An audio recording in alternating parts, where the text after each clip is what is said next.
তো hi guys, আমি পাপন দা। তো ব্যাপারটা কি হয়েছে, টোটোর ব্যবসা তো আর চলছে না, ঠিক আছে? 200 আর 300, 200 আর 300, ঠিক আছে? এইভাবে তো চলতেছে না। তো আমি ভাবলাম কি, আর এক মাস পরে মানে বিদেশে যাবো গা, ঠিক আছে?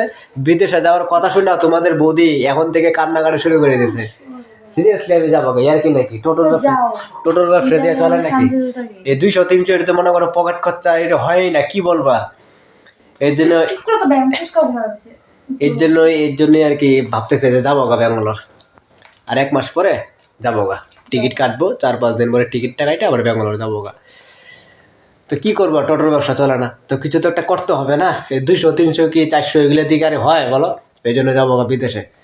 তখন তোমাদের বৌদির মনটা এখান থেকে খারাপ হয়ে গেছে, দেখতে পাচ্ছ মনটা একদম খারাপ হয়ে গেছে, দেখলেই বোঝা যায়, মুখটা দেখলেই বোঝা যায় মনটা খারাপ হয়ে গেছে। কথা দেখছো, কাটিং করতে জায়গা পাইতাছে না।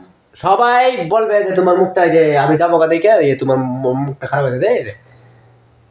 দেখছো মনটা খারাপ হয়ে যায়। তো টাটা। পাগল